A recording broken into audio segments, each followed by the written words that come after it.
Okay, Motunrayo Alaka is my name. I'm the Executive Director, CEO, Wole Soyinka Centre for Investigative Journalism. Wole Soyinka Centre for Investigative Journalism started in 2005 as an award-making organization.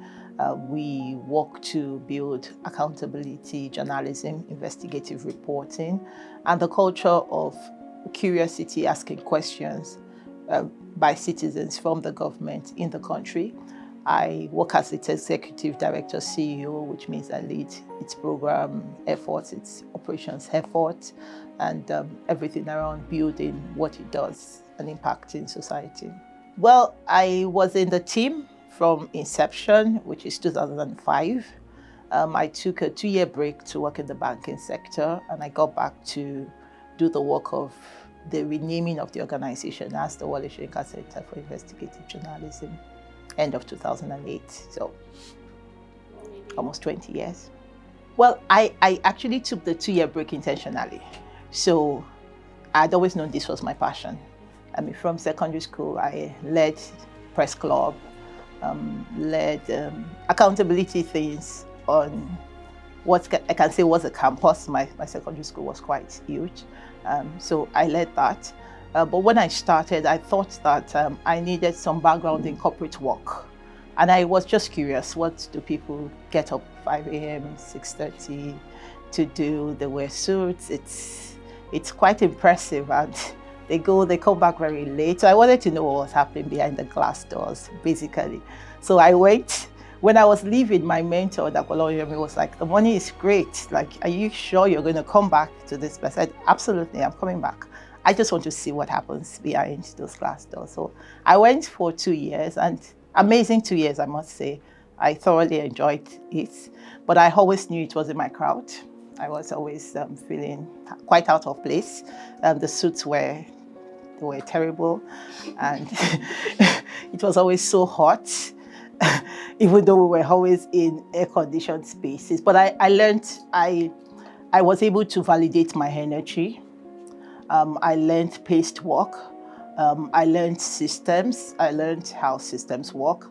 I learned that deadlines were very crucial, that you can't give excuses for deadline. So I learned the corporate energy, which no other industry has. The private sector is the only place where you get that kind of energy. That's why government is what it is, civil society, civil service is what it is. Everybody's slow and hoping that it will get done. And the NGO sector, there's some energy, but it's not as fast-paced. You don't lose money. I worked in stockbroking, so if you miss a mandate, if somebody says, sell my stock, and you fail to sell, the person might lose what might look like 1 naira per unit, but the person might have 7 million units. And so you know what exactly was lost. I don't think that we have been able to interpret loss in that way in civil service or in the non-governmental sector. So 2 years in the corporate world, amazing 2 years, but I knew I had to be out. Okay, so in secondary school, we had a very lovely press club. We had a teacher who was in charge of the press club. He was a journalist. He worked with Ogun State Broadcasting, I think it's corporation that it is called. And he led us. So we wrote all of our news, and it was news about everything that was happening in school. News about students, news about teachers, about how they taught. And we also drew. We had cartoons that we drew by ourselves. And we had newscasting on assembly. So we would set up our desk in front of the assembly, and I would say, good morning, my name is Motunrayo Alaka. I bring you the news today from the school press club. Yesterday was so and so in school, and I'll say, now we go to our correspondent, and then there'll be somebody with a microphone on the assembly ground who will say, well, I'm now reporting from, and this is what we are talking about now. And we wrote news, so he taught us news writing. He taught us a presentation.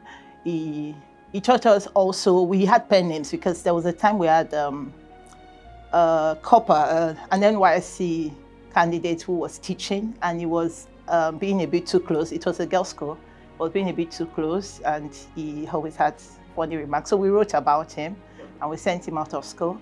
But we always used pen names. So I had my pen name, which I would not say, and others had their pen names. And for further protection, if it was my news, my colleague would write it with her own writing. If it's her news, I would write it with my own writing, because the teachers knew our writings. So if you said, oh, I saw you, Famiwa, you're the one that wrote that thing, then no, I was just told to write. I was just told to write it. So you don't get to know who exactly, the news originated from. So I did that from school. So as a matter of fact, I got to know this work, Mr. Dapolo Yomiwu, he's the founder. I got to know him through a secondary school best friend who had served with him while I was serving his Bauchi. She served with him, and she called me to say, my boss is your boss. And I said, oh, really? He said, oh, everything you talk about, everything you want to do, the guy is doing it. So you really need to come and meet this person. And that's how I met. So from when I was really young, I knew I was going to do journalism. The only change is that I really wanted to be the main journalist. But when I got into the profession, it was dampening? I got in and their morale was really low. So when I met the people who were actual journalists, they didn't excite me. They were like, life failed us, so we came here. And I didn't like it. So that's how I got into development journalism. I wanted to raise the profile of journalism. I wanted people to be happy to become journalists. I wanted the journalists to be happy that they were doing the profession. I wanted it to be certain that this is a noble profession. It's worthwhile to get into it. It doesn't pay as much, but it has a lot of dignity, and it's rewarding. Eventually, you're not going to ever, through journalism, perhaps it will be difficult for you to be one of the richest people in the world, but you would be fine.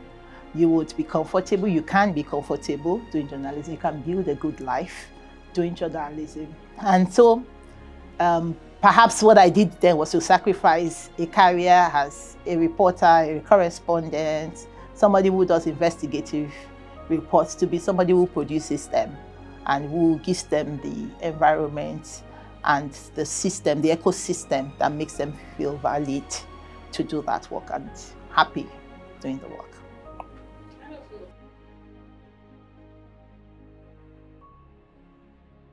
And so the tough decision I made career-wise was leaving the award initiative then to go to the banking sector. But the tougher part was then leaving banking sector to come back here, because banking sector is what it is. The pay is good. You have your upfront. You're comfortable, generally speaking. And I was doing well career-wise. I was doing very, very well. I was starting, but the future was definitely bright because I was doing well. But leaving that to come back here meant taking a 50% cut at the time in pay. And then coming to a job that I was starting. I left my office was at the headquarters of EcoBank, Ahmadu Bello. And then my first day, when eventually a space was opened for me to, continue this initiative. My first day at work, I actually sat on a mat that I found on a corner in a room, and we opened a single room. And because I kept disturbing my mentor, just give me a space. I need to just start. And he kept saying, we're trying to build an office. And I said, no, we're wasting time. Let's just start. He said, okay, no problem. So a board member gave us a space. So there was a photo shop downstairs, and then we were upstairs. And we had a room initially.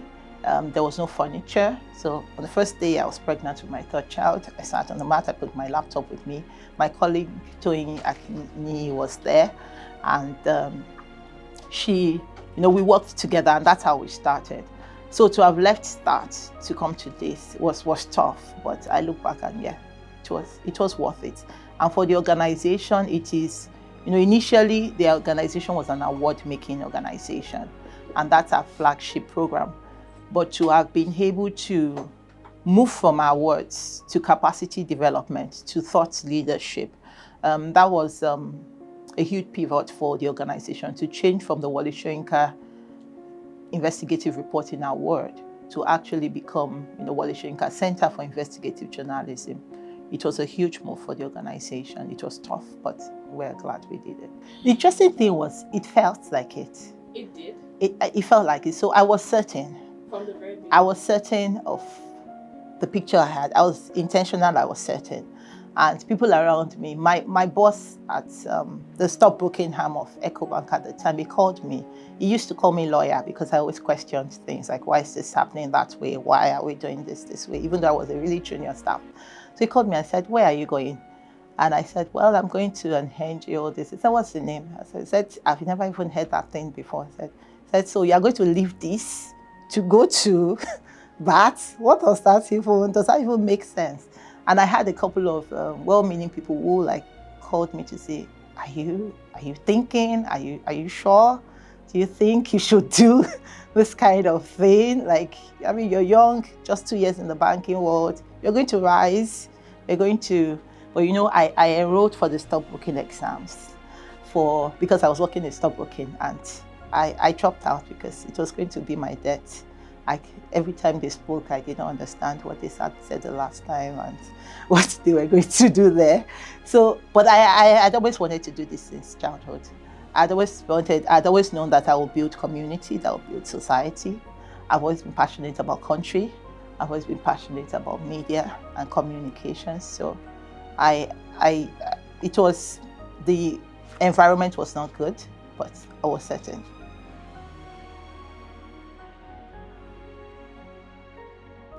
It's rewarding to live the dream.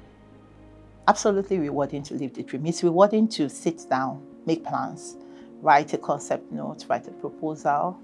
And then on that morning of, the big conversation, people start trooping in and you're like, yeah, we're doing it. We thought we were doing it. On the first day of a training program, you select people, you call for application. It's just an idea in your head. Like the Report to Men program that we do. It was an idea for 4 or 5 years, and I kept shopping for somebody who would believe in it. Eventually, the Netherlands embassy came along, and we started it. And, and now 10 years, we've done it for 10 years. 86, fellows, we've changed the face of things. So to actually think it and be able to do it, it's absolutely, absolutely rewarding. And then I think the other part of it will be the voice that media gives. The fact that you can actually give a voice to, not voiceless people, but people whose voices would not have been heard, except that media can amplify, the thoughts that they have. So it's extremely rewarding.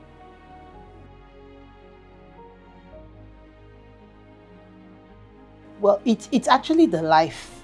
So it's more than just coming across instances. It's the situation.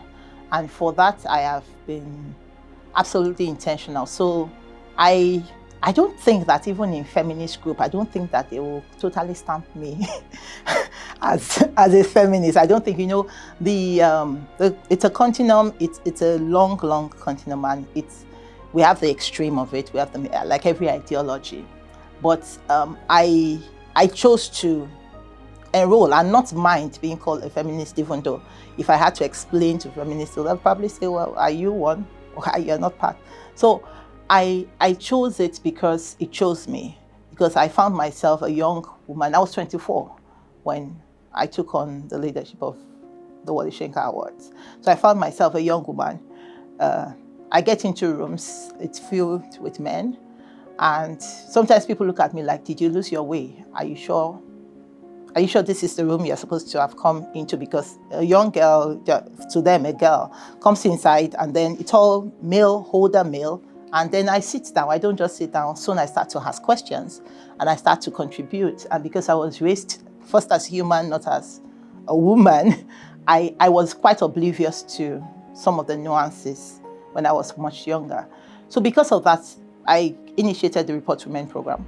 And that program, we've used it to change the face of leadership of the newsroom to be more female, as it's dominantly male. So I've been able to not just stand up to it as an individual, but stand up to it, build an army of other women who can stand up to the challenges of society. And society doesn't always go all out to be mean to women. It is the culture, it is part of religion, it is part of life that society is oriented to know. So we have been able to speak for women, stand up for women, and also be able to say that we are all human beings. I always say, I'm not in the fight of men against women, no.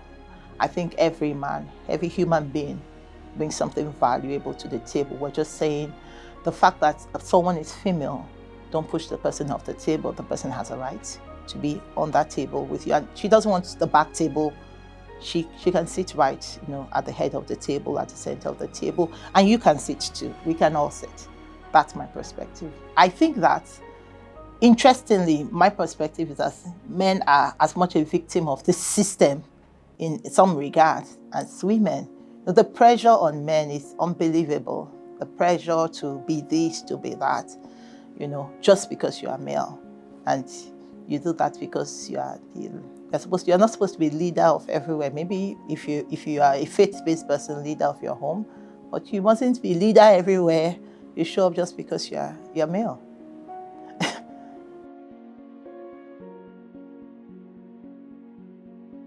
Okay, so my legacy is beyond women. My best legacy is for society. My legacy is first to normalize accountability, to normalize asking questions, that the citizens matter, that the people are there because, the government is there because the people put them there. And so the people have the right to ask questions. How is what we put in your hands doing? We put you in charge of our country. How are you treating the money? How are you treating the resources? We put you in an office because we all cannot be governor, we all cannot be senators. So I hope that, further normalize, because what the Wole Soyinka Centre for Investigative Journalism has done, and part of perhaps my biggest achievements, is creating that culture of investigative reporting, that normalization of, querying things, saying, why did this thing go this way? Why are we where we are? And asking that leaders answer, because leaders feel like they don't need to answer. They must answer because we put them there, we voted them there. So I like that it is normalized, that people ask questions, that in local governments, that citizens, locals can walk into the local government office and say, this road has been on for long, or this school does not have these resources. What exactly is happening here? What are we changing here? For women, I would like to normalize women as leaders at the highest places. I like that my legacy be that a woman is the head, and she's not her pay. Her take-home pay is not defined because she's a woman, because people believe the man should earn much higher because he has responsibilities. Well, we're not paid for responsibilities. We're paid for the value that we bring to work. So if a woman is doing the work and she's leading and she's making the change, she deserves to be paid what highest thing is supposed to be paid. She deserves to be in the room treated with the honor of the office that she holds, and not asked, you get things like, I have your time at home. What exactly in God's word does that mean? Like, what is that? Or say, or you're driving and somebody passes by you and say, maybe you overtook the person. Say, it's a woman, leave her. Now, did I do hormonal tests to get my driving license? Because it absolutely does not make sense, because there are more drivers perhaps that are male, and everybody does all of those things every time. Why don't you pass by a man and say, it's a man? So my hormones are at work when I'm driving, then they should test it for my driver's license. So these are the things. I want it to be normal for a woman to step into the room and lead, be president, be governor, be the leader of an industry, and be treated with the honor of the office because she brings value, not because of her gender.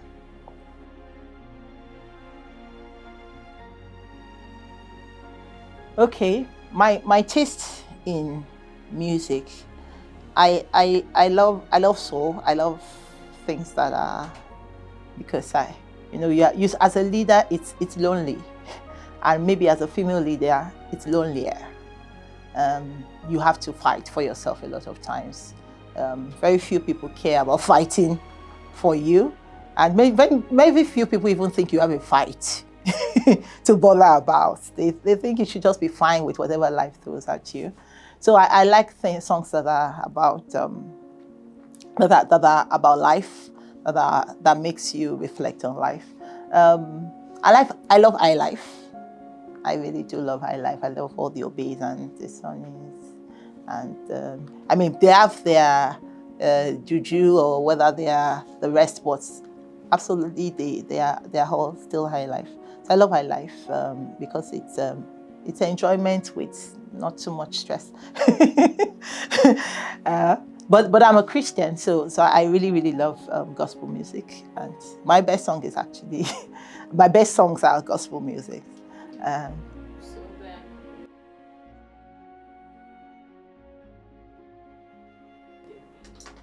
I'll say have fun. You're making sacrifices. You have to make sacrifices, but you are not the sacrifice. Ensure you work hard, put your best to it, but relax, enjoy, have fun. Take your leave, take your break, enjoy it. You worked for it, you deserve it. Because I didn't. I just worked and worked, never took a leave, never. And when I look back, I say, you could have still achieved all of this and thoroughly, prioritize self-care and prioritize, relaxing to enjoy. Tell your story, own your success. It's all yours.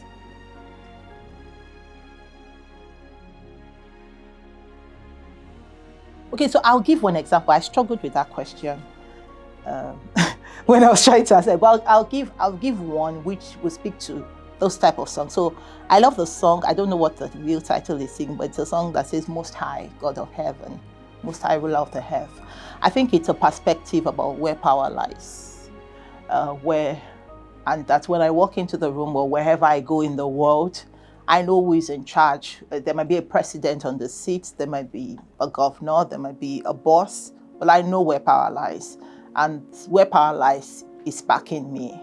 So I walk with that confidence. I go into rooms knowing that I understand the structure of power, I understand how it operates. And power is important. If you don't appreciate political power, think of the fact that, I'm 43 and I've sang Arise the Compatriots forever. And a day somebody says, you're no longer singing this, you're now going to learn a new song. And I've had to learn it. That is the power of power. That is how powerful political power is. So if you appreciate that, then appreciate the person who is King of Kings, who holds everything. So I understand. Songs like that make me know. I understand the structure of power and I know what power is.